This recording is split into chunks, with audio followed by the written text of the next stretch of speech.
Hi friends, welcome to Sri's Creative World. இன்னைக்கு நம்ம வீடியோல என்ன பார்க்க போறோம்னா பாரம்பரிய உப்பு உருண்டை எப்படி செய்யறதுன்னு பார்க்கலாம். 1 கிலோ இட்லி அரிசியை நல்லா கழுவிட்டு 7 மணி நேரத்துக்கு தண்ணியில் ஊற வைக்கணும். 7 மணி நேரத்துக்கு அப்புறம் ஊற வச்ச அரிசியை நல்லா கிரைண்டரில் கிரைண்ட் பண்ணுங்க.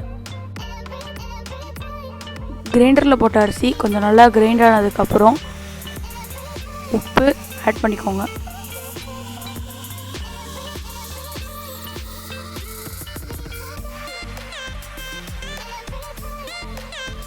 தேங்காய் ஆட் பண்ணிக்கோங்க.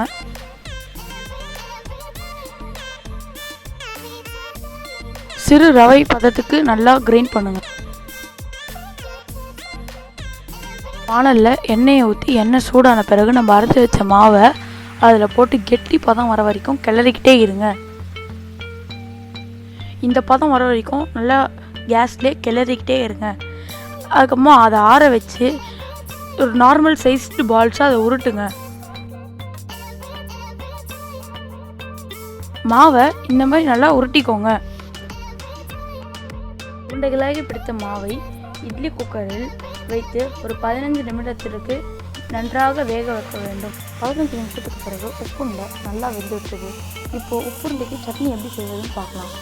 ஒரு வானல் எடுத்து அதில் எண்ணெய் ஊற்றி அது நல்லா சூடான பிறகு உளுந்து சேர்த்துக்கோங்க. உளுந்தை நல்லா வதக்குங்க. ஒரு ப்ரௌனிஷ் பதத்துக்கு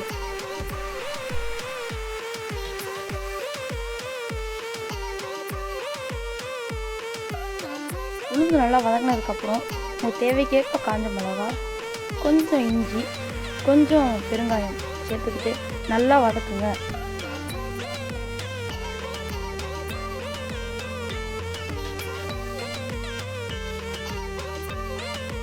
அதுக்கப்புறம் கொஞ்சம் புளி சேர்த்துக்கோங்க. எல்லாத்தையும் நல்லா வதக்குங்க. ஒரு மிக்ஸி ஜார் எடுத்துக்கோங்க. அதில் நம்ம நன்றாக வதக்கின உளுந்து, காஞ்ச மிளகாய், இஞ்சி, பெருங்காயம், புளி இதை ஆட் பண்ணிக்கோங்க. ஆட் பண்ண பிறகு